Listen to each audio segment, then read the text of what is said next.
Hey guys, what's going on? We're going to do something a little bit different today. So John and I were talking the other night, and we get a lot of DMs, you guys asking us questions, and it's gotten to the point where we can't even keep up with it. It's just not possible for us to get back to every single person. So we got this idea, since a lot of you guys ask the same questions, we decided to compile some of the similar questions and then just go down the list and ask, we'll read off some of these questions that you guys are giving us. And that way we can make videos doing Q&As, and that way people in the future that might have the same questions, they can go back and watch these videos and get the answers that you want. So this is going to be our pilot Q&A video, so it's not going to be crazy. We have about 6 questions picked out. It's going to be really short and sweet. You guys let us know in the comment section below if you guys like this and you want to see more of it. Please give us feedback, and that way we can get better at what we're doing here. If you do like it, please give us that thumbs up. That helps us out a lot. So we're going to get started right now. John, is there anything that you want to add? No, actually, this is something that we've talked about doing for a long time now. We've had several discussions about it, but never really took the initiative to do anything. So, it was Mike's request today that we try it out for the first time, and I'm really excited to get started. All right, guys, we're going to get it kicked off here. My apologies in advance if I butcher any of your names. So the first question is by Galvez Huascar, and the question is, friend, how can I fix my Banshee engine to run hard? So basically, I think what he's saying is he wants to know how to make his Banshee faster. And I think, John, you can probably agree with me on this one. This is one of the more frustrating questions that we get. Not that it isn't a good question, but the Banshee platform, any quad, how can you make something faster? There's like a million answers, How do you ride the quad? What are your goals? Where are you going to be riding it? What's done to the quad already? What's your budget? There's a million things you could do. Yeah. This is like an open-end question that we could talk about for literally probably like an hour going on, and you guys that have built your quads, that. So I would say, just assuming that you have a stock Banshee, probably the most cost-effective way is going to be, I would say, jetting and pipe intake. Quickest and easiest, honestly. And that'll wake up the bike big time. Stock Banshee exhaust is really restrictive, but that's might not be helping you out at all, depending on what you have. You might already have a modded Banshee. So unfortunately for that question, that's kind of the best answer I can give you. I don't know, John, if you have anything that you would add to that. The problem with that question, guys, is it's a very vague question. There's so many variables to this equation because there's so many different dollar amounts and parts and things you can do performance-wise to a Banshee engine.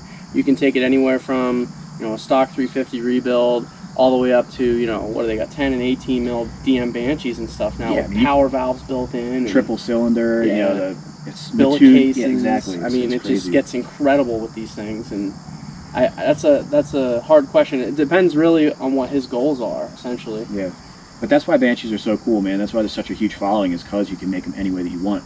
But I guess my best recommendation for you guys, though, if you do have a similar question and you send John or I a DM, be a little bit more descriptive and let us know, budget that you have and what kind of riding you do at least, and what's done to your bike. And then we can give you a better idea. And please give us some time to get back. Sometimes it takes a little bit of time. Like I said, that's why we're making these videos in the first place. We've been getting a ton of questions coming in. Yeah. Alright guys, the second question here is from Fisher Lewis, and Fisher Lewis says, how have you got your Banshee to sit that high off the ground? Mine has been lowered, but I don't know if that means with shocks or in a different way. A reply would really be appreciated. And I think that's a pretty simple question to answer. Mike's quad is stock shock length, but I see that his are actually raised a little bit because this question, it is for Mike from his Instagram. And if this gentleman here, Fisher Lewis, has a lowering kit on his, what he should be looking for is some type of bracket assembly. I believe the eBay kits they sell for these, there's a bracket assembly either on the lower side of the shocks or the upper side of the shocks that will raise the mounting point or lower the mounting point to raise or lower the quad. And they do that for the front and the rear suspension. But then you also get into other things as well with your aftermarket shocks. They sell different shock lengths as well.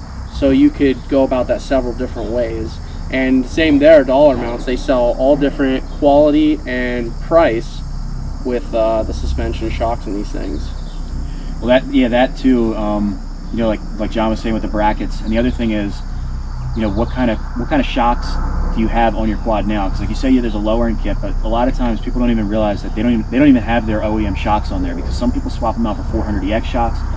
And Banshees are old, man. They've been usually through more than one hand, and you might have shorter shocks on there giving you a lower stance, which is kind of like John's. John has the YFZ 450 shocks. That's exactly what I was and going to say. it gives it a lot of your followers say your quad looks like a drag quad because it gives it that stance, and you wouldn't think that it's lowered, but that shock length really has everything to do with it. So I would say if you want to raise up the front end, longer shocks, the brackets like John said, personally I would say the longer shocks is probably a better route to go. It might not be as cost effective, but for reliability I think, and functionality. And the other thing you can do is get bigger tires. I have 21s in the front and they have fresh tread. That gives them a little bit more height. Absolutely. And I don't know that the +2 A-arms that I have on here really gave it any height adjustment, but it could also give the illusion that it's a little bit taller. Well, and then you got to watch with that, because as well on mine, I have the Alba +2/+1 A-arms, but these are meant for the longer shocks. But I have the adapter kit to put stock shock length on. But like you said, I also have the YFZ 450 shocks, which hold a hole measured. They're actually shorter than the Banshee shocks. Yeah, big time. So. All right, guys, so the next question is from Justin Weaver. And the question is, have you ever been to Trevorton, PA? And he also submitted a freaking sweet Raptor 700, a 2010. And I'm going to post that up on the screen right now. Nice quad, man. But John and I both are familiar with Trevorton, but we've never actually ridden there. I've heard they have nasty hill climbs. I've seen a lot of YouTube videos of hill climbs and stuff like that. And a lot of you guys have asked me to come out to Trevorton, PA. So to answer the question, no, I haven't been, and John hasn't ridden out there either. I've been through there, but I've never ridden there. Like I said, I've heard really good stuff. So we should put that on the list of places to go riding. I agree. And maybe do some kind of like meetup or something, and come out and ride with you guys. That's also where that one very popular YouTube video with the sick green Yamaha Banshee. It's got, I want to say it's like over 4 million views, and it's in Trevorton, PA at the hill climbs. Yeah, I've heard of some legendary hill climbs. Yeah, I've saw some really cool videos of that place, so I'm definitely interested in going to that. Yeah, absolutely. All right, guys, so the next question is from LC Guapo, and he says, selling any bikes, ? So to answer that question, it's pretty straightforward. If you guys watch either me or Mike's channel, you would know when we do a build off, or we do any type of build, typically we don't hold on to the machines forever. Now obviously we're very attached to our Banshees, so that's probably something we're not looking to sell anytime soon or at all. It's very iconic for us on our channels, and we plan to hold on to them for a long time. But other builds that we have done in the past, we have fixed them up extensively, and Mike does cost analysis on all his builds, everything, which is great, and then he winds up selling them in the end. So to answer your question, yes, sometimes we do sell our bikes and sometimes we don't, Yeah, I get this question literally, I'd say every single day. Somebody wants to buy the Banshee usually, and I'll probably never sell the Banshee. I say probably because everybody's got their price. So if somebody wants to offer me like 150 grand, I'm going to take it. But seriously, I'm probably never going to sell the Banshee because like John said, it's kind of iconic for us. And for those of you that have followed me from the beginning, basically my entire following is based around this quad. I did a full restoration on it up to the stock bore, and then we did the 421 4mm build on it. And I think it just wouldn't be the same if I didn't have this. This quad's going to be like a staple, and for every build I do after that, this is going to be like the comparison point right here. So, I mean, one day I might have like a diner or something and have this hanging from the ceiling. I'm just not going to sell it. So, but yeah, John just sold his Raptor, and I've been considering selling my Raptor too. If you guys saw the KX85 build, I sold that to a subscriber. I had a pit bike that I did some work on and sold, and just some other stuff. But both of us used to buy and resell. We just kind of switched gears and focused more on the actual build. But I do have some ideas for the future of doing builds, and if we get as big as we plan to, and we're making enough money from ad revenue, we might start doing builds and raffling them off, or even giving the bikes away. But that's a long way away. Probably a few 100,000 subscribers. When we're actually making a decent living from YouTube, that's something that we would definitely want to get into. Yeah, I agree. 110, Mike. All right, so on to the next question here. This one is from Michael Mishewski, 63. Sorry if I butchered that. So the question is, hey man, I have a question about knockoff brands for top ends. Have you heard of top-notch parts or niche? Are they respectable? I'd love to see them compared like you did in one of your previous videos of a Chinese versus OEM. I'd really like to know if they're good. I've got a blaster and I just want to see how they'd fare. Thanks man, and keep up the great work. Well, first off, thanks for watching our videos, and thank you for the compliment. This is opening a can of worms, really. You guys know, like, a big part of my channel like especially with this Banshee build, it was project budget Banshee, and it was all not all Chinese parts, but there were a lot of Chinese parts, and the top end kit was one of them. I got 9.9 hours out of it before it grenaded and blew up, which was actually, I was impressed with that. I wouldn't recommend buying it, but I was impressed with that. But these two brands in here, Top Notch and Niche, I have not heard of. So I don't know if those are like rebranded Chinese parts, which is more than likely the case a lot of times.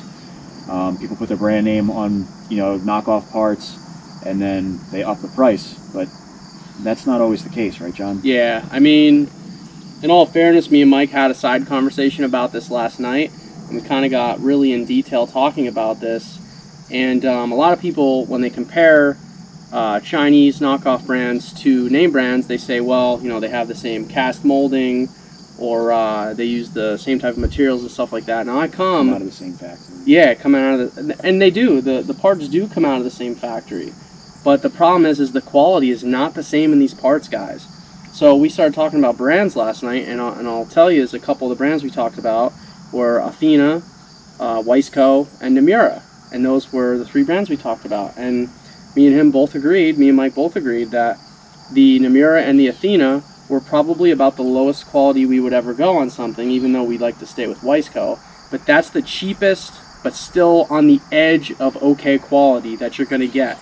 If you buy a cheap top-end kit for $70 off of eBay, you're going to get a cheap $70 eBay kit. And that's just, you get what you pay for in this world. And that stands true. And what I can back that up with, guys, is I come from a production environment. Okay, I get to see multiple products, and I can't tell you guys what kind of production environment I come from. What I can tell you is we make two of the same exact product, but the materials used for each product are different. One is very high quality, and they charge a high dollar on the shelf. One is very low quality, and they charge a low quality on the shelf. Okay, and you get what you pay for, and that's the same thing at cranks. That's my favorite go-to, because you can get really cheap crankshafts for these Banshees on eBay. You can get a $100, $150 crankshaft that they advertise as being the same as a Wiseco, or they even put a Chinese branding on it that says Hot Rods or Wiseco on it. Right. But it's not a Hot Rods or Wiseco's, guys. And even though it looks identical, it's the same color, same shape, same weight, and everything in every aspect of these two are the same. They are not the same. They'll use more steel with tin in it and things of that nature to be able to lower the production cost of this one crankshaft, where you're getting the high quality steel, the high quality bearings and seals in the other one. So keep that in mind when you're looking at knockoff versus name brand, guys. You get what you pay for. Yeah, so John actually really had a lot of insight. Like we said, we talked about this last night, and his insight actually opened my eyes. Like he was saying, he comes from that environment that he works in, where he actually gets to see that firsthand. And because I get a lot of you guys, I had a lot of comments when I did my Chinese top end versus OEM or Wiseco, and a lot of people were saying that I was an idiot, and like the pistons that come out of the factory are exactly the same. They go through the same mold and everything.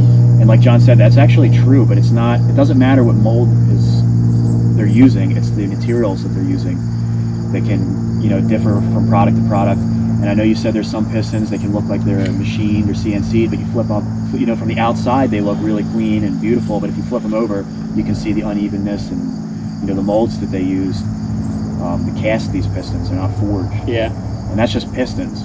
But I think it goes for most parts that are cheap, just cheap kits. Like the number one thing to leave you guys with on this question is that you really do get what you pay for. And if there's anybody that can, attest to that, from real life experience and from all my vlogging and stuff, it's me. And just all the, I don't want to say money I've wasted on those parts, because, it served the purpose. And, I love showing you guys what stuff is good and what's bad. And occasionally you do get a cheap part that is rock solid. Yeah. Sometimes you do get it, but when you buy cheap parts, you're taking a risk. Yeah, I mean, you got to look at the part, too. If it's something like a brake handle, okay, that's worth taking the risk. But if it's an internal rotating component that sees a lot of pressure and force, you might not want to take that risk. It's worth saving the money and putting top-notch parts in there. Even if you could get away with the cheaper stuff, it's just worth it, man. It really is. I'm learning, man. The more I go through life with everything, it's worth it to spend money on top-quality parts. you know, you only got to do the job one time, and it's just, you know, you got warranties backing it. It's just a better route, man. Customer service, the whole 9 yards, man. You get what you pay for. Yeah. All right, guys, so with that, we're going to wrap it up. Like I said, we wanted to keep this short and just kind of answer a couple of the questions that we thought were really good. Not that all of your questions aren't good, but we thought that those ones are the ones that you would enjoy the most. So let us know in the comment section below what you thought of this video, if you enjoyed it. If you have more questions, put them in the comments below. Send us DMs, and maybe we'll make more videos like this. This could be a regular thing, maybe like once a month. We'll do a Q&A. But we really appreciate your guys' feedback. That's really, you know, what helps us, you know, go in a direction to show you guys what you guys want to see. So with that, man, make sure to check out my Instagram. It's MichaelSabo350. John, you want to add anything into this video? No, like Mike said, you guys have a question, don't be afraid to hit either of us up on Instagram or YouTube. We always love to hear from you guys. Yeah, John's Instagram is StupidFastJohn. Definitely check him out. And for those of you that don't know, John has his own YouTube channel, StupidFast. Definitely check him out. He's a great guy. I've learned a lot of stuff from him. And yeah, man. So we're going to leave it with that, guys. Have a good week. Thanks for having me, Mike. Hey, man. Always love having you. Peace, guys.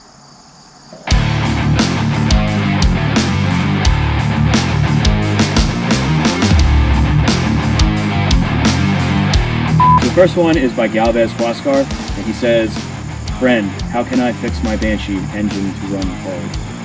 So, You can't even say it with a straight face, dude. And the question is, "Friend, how can I fix my..." Oh my god, dude. What? It's recording?